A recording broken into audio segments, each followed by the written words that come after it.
सैया जी दिलवा मांगे लगम बिछाए के, नैया के रंग में हमके रंगाए के। सैया जी दिलवा मांगे लगम बिछाए के, नैया के रंग में हमके रंगाए के।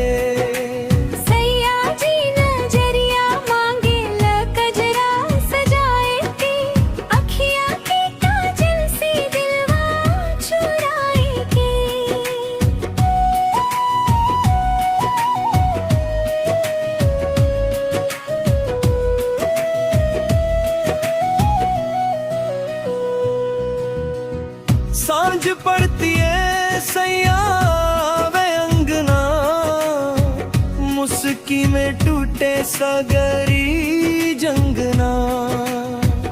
बातन में मिसरी बोल मिठाई के, धीरे धीरे दिल पे डोरा चलाए के।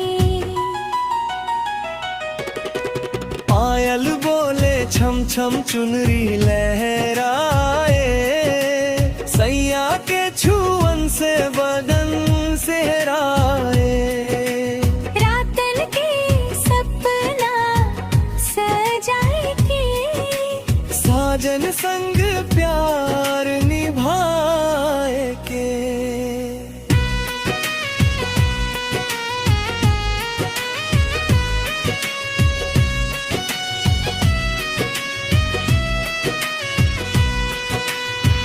चांद गवाह बन जाला हमरो कहानी, तोहरे बिना अधूरी जिंदगानी। हथवा पकड़ के साथ निभाए के, जन्म जन्म तक प्रीत बढ़ाए के। कजरारी अखियां में डूब जाई सैया, हंसी तोहार लागे अमृत की नैया। मन के मंदिर में धूप जला